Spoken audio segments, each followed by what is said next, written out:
दोस्तों, कहानी के शुरुआत में हमें एक बहुत ही अंधेरा जंगल दिखाया जाता है जहां एक बच्चा किसी से डर कर भाग रहा था या फिर हो सकता है किसी से बचकर भाग रहा था। जिसके बाद ये सीन यहीं से शिफ्ट होता है और इसी जंगल से गुजरते हुए एक रेड बस को दिखाया जाता है जो सड़क से होता हुआ अपने डेस्टिनेशन तक जा रहा होता है। थोड़ी दूर आगे जाने पर एक पेड़ गिरने की वजह से इस बस की रास्ता ब्लॉक हो जाता है, इसलिए इस बस ने एक दूसरा रूट पकड़ लेता है, ये जाने बगैर कि उधर खतरा भी हो सकता है। वहाँ पर हम कुछ स्केलेटन भी देखते हैं। आगे जाने पर सारे पेड़ कट के खत्म हो चुके थे। अचानक से वहाँ पर इनके बस के सामने धुंधलापन होने लगती है और इनके बस को घेर लेती है। बस में बैठे हुए बच्चे भी डर कर बाहर की तरफ देखने लगते हैं क्योंकि एकदम से ड्राइवर को बस रोकनी पड़ जाती है। उसने नीचे उतर कर देखा तो सामने एक मरा हुआ हिरण था जिसे वो उसे ठिकाने लगा देते हैं। ड्राइवर जैसे ही पीछे मुड़कर देखता है तो एकदम से शॉक रह जाता है और जब वो बस में दोबारा चढ़ा तो पता चलता है कि उसके पीछे से कोई आदमी भी चढ़ता है जिसने बस ड्राइवर को गन पॉइंट पर लिया हुआ था। वो सभी बच्चों को धमकी देकर अपने सीट पर आराम से बैठने को कहता है। सभी बच्चे उसकी बात मान जाते हैं और बस में आराम से बैठ जाते हैं। इसी बस में बैठे हुए एक बच्चे को याद आता है कि उसने न्यूज में इस आदमी के बारे में पढ़ा था। वो एक सीरियल किलर था और ये कुछ ही दिन पहले जेल से भागा था। और यही नहीं बल्कि डरा देने वाली बात तो ये थी कि ये आदमी सिर्फ टीनेजर को ही मारा करता था, या यह कह सकते हैं कि वो एक साइकोपैथ है। इस आदमी के कहने पर सभी लोग अपने फोन को विंडो से बाहर फेंक देते हैं और ड्राइवर अपनी बस चलाता रहा। और चलते हुए ड्राइवर ने एक और साइन बोर्ड मिस कर देता है जिस पर लिखा हुआ था कि वे एक मिलिट्री के खाली जोन की तरफ बढ़ रहे हैं, यानी एक ऐसा एरिया जहां सालों पहले रिसर्च की गई थी लेकिन अब वहां पर कोई इंसान नहीं रहता है। अब इनकी बस एक टनल से होता हुआ जाने लगता है जिस टनल में लाइट्स भी जल रही थीं, लेकिन कुछ दूर जाने के बाद उनका बस एकदम से रुक जाती है। तब इन्हें पता चलता है कि बस की इंजन खराब हो गया है, लेकिन साइकोपैथ को लगता है कि ड्राइवर उससे चालाकी कर रहा है, इसलिए उसने एक बच्ची को गन पॉइंट पर ले लेता है और ड्राइवर से कहता है कि चलो उतारो नीचे और इस बस को मेरे सामने ठीक करो, और कोई भी चालाकी करने की कोशिश की तो मैं इस बच्चे को मार डालूंगा। इसी दौरान इस टनल की लाइट भी चली जाती है जिससे ये सभी घबरा जाते हैं। इस अंधेरी टनल में इन्हें एक खौफनाक आवाजें सुनाई देने लगती हैं। किलर ने ड्राइवर को इशारा करता है कि जाओ जाकर देखो कि आखिर क्या है। तब वो अपनी टॉर्च को लेकर आगे बढ़ने लगता है। जैसे जैसे वो अंधेरे की तरफ बढ़ता रहा तभी उसे एक साया नजर आती है। करीब जाकर देखने पर उसे पता चलता है कि वो तो एक भयानक दिखने वाला मॉन्स्टर था। ड्राइवर डर कर चिल्लाने लगा और उस मॉन्स्टर ने उस ड्राइवर को पकड़कर मार डाला। बस के अंदर बैठे सभी लोग ये सब देख रहे थे। वो किलर भी जल्दी से उस बच्ची को लेकर बस के अंदर आ गया। सभी बच्चे चिल्लाने लग जाते हैं लेकिन वो किलर सभी बच्चों को चुप रहने को कहता है ताकि वो मॉन्स्टर उन्हें देख ना पाए और सुन ना पाए। किलर तेजी से बस स्टार्ट करने की कोशिश करता है लेकिन यहाँ पर तो बस की चाबी ही नहीं थी, वो तो ड्राइवर के हाथ में थी जिसे वो मॉन्स्टर मार चुका था। वो इन सभी बच्चों में से एक लड़की को ड्राइवर के पास भेजता है बस की चाबी लाने के लिए। अब डरते डरते वो बच्ची जैसे बस ही ड्राइवर के पास जाती है तो वो उसे देखकर शॉक रह गई, मतलब कि वो ड्राइवर मर चुका था। लड़की को यकीन ही नहीं आ रहा था। गम से उसकी आंसू निकलने लग गए, लेकिन यहाँ पर रोने का वक्त नहीं था, इसलिए वो उस चाबी को लेती है और बस में वापस आ गई। बस में उस बच्ची की हालत कुछ खास ठीक नहीं थी। जब बाकी बच्चे उससे ड्राइवर के बारे में पूछते हैं तो वो ना में सर हिला देती है क्योंकि अब वो ड्राइवर जिंदा नहीं था। इस बात को सुनकर सभी बच्चे उदास और दुखी हो जाते हैं। यहाँ भी किलर रेगी नाम के लड़के को बस स्टार्ट करने को कहता है लेकिन बस तो खराब थी, आखिर कैसे स्टार्ट होती। उसे धमकी देता है अगर तुमने बस स्टार्ट ना की तो मैं इन सभी को मार दूंगा। लेकिन ये लड़का इस किलर से बिना डरे बहस करने लगता है और मौका पाते ही पीछे से एक बच्चा उसे धक्का दे देता है। जब वो नीचे गिरता है तो रेगी ने उसके हाथ से गन छीन लेता है और फिर उसी के ऊपर पॉइंट कर दी। लेकिन यहाँ पर किलर हंसने लग जाता है और कहता है कि तुम नहीं मुझे मार सकते। अरे मारने के लिए बहुत हिम्मत चाहिए होती है जो तुम्हारे में तो बिल्कुल नहीं। इससे पहले कि ये बच्चा कुछ कर पाता बस के बाहर से इन्हें आवाजें आवाजें सुनाई देने लगती हैं और इस आवाज ने सबको डिस्ट्रैक्ट कर दिया और किलर ने दोबारा उनसे गन छीन ली। अब बस के ऊपर से आने वाली आवाजें भी बढ़ चुकी थीं,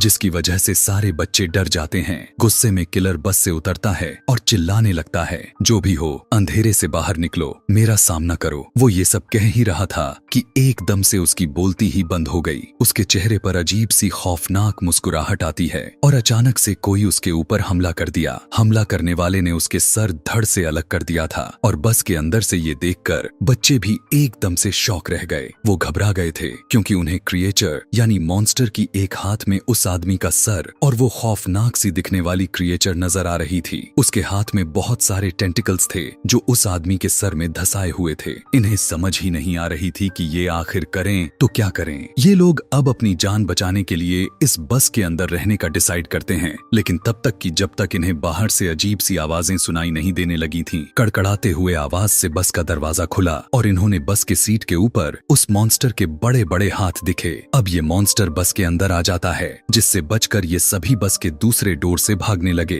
पर ये दरवाजा नहीं खुला। उसके हाथ में टॉर्च थी। जब गलती से मॉन्स्टर की तरफ होता है तब ये नोटिस करते हैं कि ये मॉन्स्टर लाइट से डर रहा है। बस इसी चीज का फायदा उठाते हुए इन्होंने लाइट के जरिए उस मॉन्स्टर को दूर रोक कर रखा कि इतने में इनका बस का दरवाजा भी खुल गया और ये लोग बस से उतर गए। लाइट को मॉन्स्टर की तरफ रखते ही सभी बच्चे आगे की तरफ भागते रहे और एक बंकर के अंदर पहुंच जाते हैं। बंकर के अंदर एक रूम भी होता है जिस पर इस पूरी जगह का एक मैप बना हुआ था, जिसे देखने के बाद इन्हें पता चलता है कि ये एक मिलिट्री बेस है और अगर ये एक मिलिट्री बेस थी तो यहाँ पर लाइट भी हो सकती थी और कंट्रोल पैनल भी हो सकता था। इसलिए ये लोग प्लान बनाते हैं कि अगर उस मॉन्स्टर से बचकर रहना है तो इस मिलिट्री बेस के लाइट को ऑन करना होगा, जिससे ये लोग यहाँ से बचकर जा पाए। मैप को रखकर ये सभी एक पूरा प्लान बनाते हैं और सोचने लगते हैं कि आखिर कहाँ पर वो कंट्रोल पैनल हो सकता है। नोलन और उसके साथी पावर पॉइंट को ढूंढने के लिए चले जाते हैं, जबकि यहाँ पर बैठे ये तीनों अजीबोगरीब तरीकों से अपना टाइम पास कर रहे थे। जिसके बाद एक लड़की दोनों लड़कों से कहती है कि मुझे वॉशरूम जाना है, लेकिन वो जा नहीं सकती थी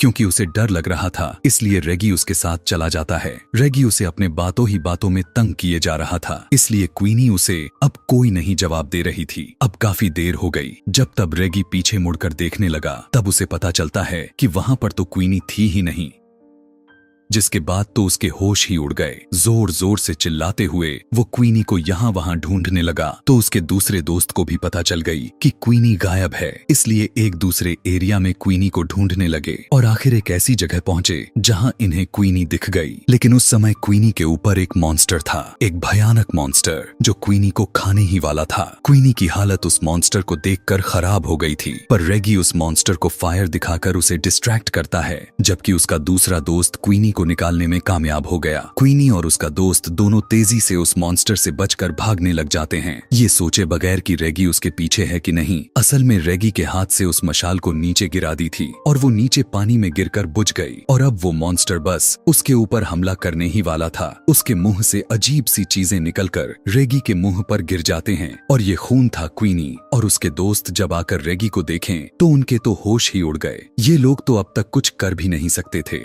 और इससे पहले ये मॉन्स्टर रेगी को खा जाता।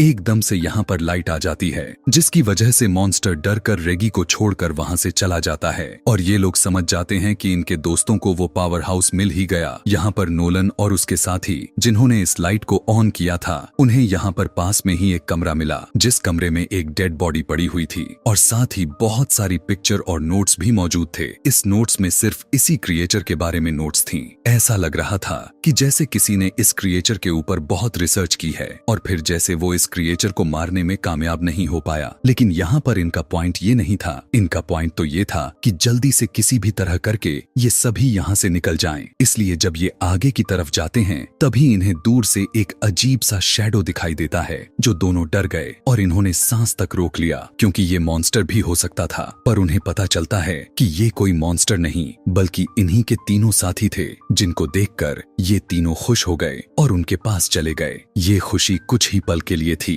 क्योंकि उन्होंने क्वीनी के गर्दन पर एक निशान देखा जो जख्म था, बहुत ही काफी बुरी जख्म जिसके अंदर से खून निकल रहा था। सभी लोग सोचने लग जाते हैं कि क्वीनी तो अब उस मॉन्स्टर से इन्फेक्टेड हो चुकी है, इसलिए कुछ लोग इसमें से कहते हैं कि शायद हमें क्वीनी को साथ में नहीं रखनी चाहिए, लेकिन ये लोग ऐसा नहीं करते। ये क्वीनी को साथ में ही रखते हैं। उसके साथ आखिर क्या होने वाला है, इसकी इंफॉर्मेशन लेने के लिए ये सभी लोग दोबारा उसी कमरे में जाते हैं जहां पहले उन्हें बहुत सारी नोट्स मिले थे उस मॉन्स्टर के बारे में। वहां पर पड़े हुए बहुत सी नोट्स में से वो एक नोटबुक उठाते हैं और उसे पढ़ना शुरू कर देते हैं। ये एक लड़के की कहानी थी जिसे अपनी बहन के साथ नई नई चीजों को एक्सप्लोर करना बहुत अच्छा लगता था, और इसी तरह से ये लोग एक्सप्लोर करते करते एक दिन ये लोग इस मिलिट्री बेस तक आ गए। वो लड़का जिसने इस कहानी को लिखी थी वो मैप को गौर से देखता रहा और वो पीछे ही रह गया, जबकि उसकी बहन आगे की तरफ बढ़ती रही और एकदम से वो कुछ देखकर शॉक हो गई, जैसे उसे अंदर से कुछ अजीब चीज नजर आई हो। पीछे जो उसका भाई था वो जैसे ही उसकी तरफ देखता है तो अब बहुत देर हो चुकी थी। टनल के अंदर से चीखने चिल्लाने की आवाजें आ रही थीं, इसलिए वो खुद डर गया और अपनी बहन को बचाने की बजाय वो जंगल की तरफ भागने लगा ताकि वो अपनी जान बचाकर यहाँ से निकल सके। ये वही सीन होता है जो हमने मूवी के शुरुआत में देखा था। इस टाइम ये बच्चा तो यहाँ से चला गया, लेकिन उसके दिमाग में ये इंसिडेंट रह गया था। उसके दिल में ये बात रह गई थी कि उसकी लापरवाही की वजह से उसकी बहन मारी गई, और अब वो इस चीज से बदला लेना चाहता था जिस चीज ने उसकी बहन को मारा था। सालों गुजरने के बाद भी उसने कुछ भी नहीं कर पाया। उसने इस मॉन्स्टर के ऊपर रिसर्च की, उसके बारे में एक एक चीज पता किया, और फिर उसने प्लान किया कि वो इस मॉन्स्टर को कैसे मार सकता है। उसने मॉन्स्टर को मारने के लिए एक मशीन तक बना दिया था, लेकिन इससे पहले कि वो मॉन्स्टर को मार पाता, वो मॉन्स्टर उसकी यहाँ होने के बारे में पता कर लिया था और उसे ही मार डाला। उसके बनाए हुए नोट्स से ये लोग ये भी पता कर लेते हैं कि ये मॉन्स्टर जिसके ऊपर हमला कर लेता है या फिर जिसका खून चख लेता है उसे मार कर ही रहता है, और अब क्वीनी के ऊपर बहुत ही ज्यादा खतरा था। ये लोग फैसला करते हैं कि क्वीनी को बचाने के लिए ये लोग लड़ेंगे, और जो ये काम उस आदमी ने शुरू किया था उसे ये लोग पूरा करेंगे। उसी मशीन को ये लोग कंप्लीट करेंगे और उस मॉन्स्टर को मार देंगे। लेकिन क्वीनी यहाँ पर कहती है, नहीं, मेरी वजह से कोई भी अपने आप को खतरे में नहीं डालेगा। लेकिन उसके सारे दोस्त अच्छे थे, वे कहते हैं, नहीं, हम सारे के सारे यहाँ से जिंदा बचकर निकल जाएंगे। ये सोचकर ये सभी एक दूसरे को गले लगाते हैं और फिर एक साथ अपने प्लान पर काम करना शुरू कर देते हैं। कुछ ही देर के बाद ये लोग उस आदमी की बनाई हुई मशीन को हासिल कर लेते हैं जो अब पूरी तरह से काम भी कर रही थी। ये देखकर ये लोग बहुत खुश हुए, लेकिन अभी भी काम बाकी था। उस मॉन्स्टर को इस मशीन के सामने लाना, जिसके लिए ये लोग एक ट्रैप बनाते हैं। क्वीनी की खून से भीगी हुई कपड़े एक खाली जगह पर रख देते हैं ताकि उसे सूंघते हुए वो क्रिएचर वहां तक आ जाए। थोड़ी ही दूरी पर उन्होंने क्वीनी को भी खड़ा किया हुआ था ताकि मॉन्स्टर एकदम से सही जगह पर आए और ये लोग लाइट जलाकर उसे मार दे। उनके प्लान के मुताबिक वो मॉन्स्टर इनके सामने आया भी। वो सूंघते हुए उसने क्वीनी के कपड़े भी उठाए, लेकिन ये क्वीनी नहीं थी, वो जान गया था। ठीक इसी टाइम नोलन को वो ट्रिगर नीचे करना था, लेकिन बदकिस्मती से वो ट्रिगर फंस गया, जिससे मॉन्स्टर क्वीनी को ढूंढते हुए उसके पीछे आ गया। इससे पहले वो क्वीनी के ऊपर हमला कर पाता। ठीक उसी वक्त वो लोग उस मशीन को चालू कर देते हैं और बहुत सारी लाइट उस मॉन्स्टर पर पड़ने पर मॉन्स्टर क्वीनी को छोड़ देता है। क्वीनी और उसकी दूसरी साथी तेजी से भागते हुए टनल से बाहर निकल आते हैं। अब इनके एक साथी तेजी से भागते हुए उस मॉन्स्टर के पेट में स्टैब कर देता है, लेकिन इनकी वार से मॉन्स्टर का कुछ नहीं बिगड़ा था। अब इन सभी के पास यही बचा हुआ था कि ये सभी यहाँ से अपनी जान बचाकर भागे। हाथों में मशाल लिए हुए ये सभी बाहर की तरफ भागने लगते हैं, लेकिन अब मॉन्स्टर इनके पीछे पीछे था। वो दोनों लड़कियां तो कब की टनल से बाहर निकल गई थीं। टनल से बाहर निकलने के बाद उन्होंने काफी अच्छा फील किया और फिर पीछे देखा जहां अभी उनके दोस्त नहीं आए हुए थे, और अब उनके सामने मॉन्स्टर भी खड़ा हुआ था। डर से ये लोग कांपने लगे, लेकिन मॉन्स्टर बाहर नहीं आया क्योंकि बाहर रोशनी थी। कि तभी वो तीनों दोस्त पीछे से मॉन्स्टर के करीब आकर उस पे आग लगाकर टनल से बाहर आ गए। मॉन्स्टर आग में जल गया और फाइनली इनका प्लान काम भी किया और सक्सेसफुल रहा। इन्होंने उस मॉन्स्टर को मार दिया था और इन सब की जान बच गई थी। ये न सिर्फ अपने लिए बल्कि यहाँ पर सभी के आने वाले खतरा को खत्म कर दिया था। मूवी के लास्ट में ये बच्चे अपने ड्राइवर को याद करते हैं जिसने इनसे एक पहेली पूछी थी कि वो ऐसी क्या चीज है जो हर मुसीबत से हमें बाहर निकाल देती है। उस टाइम तो इन्हें उस पहेली का जवाब नहीं मिला था, लेकिन अब ये लोग पूरी तरह से समझ गए थे कि वो चीज हिम्मत है जो किसी इंसान को बड़ी सी बड़ी मुश्किल से बाहर निकाल देती देती है। मरते हुए ड्राइवर ने इन्हें बहुत बड़ा सिख सिखा कर गया और यहीं पर ये कहानी समाप्त हो जाती है।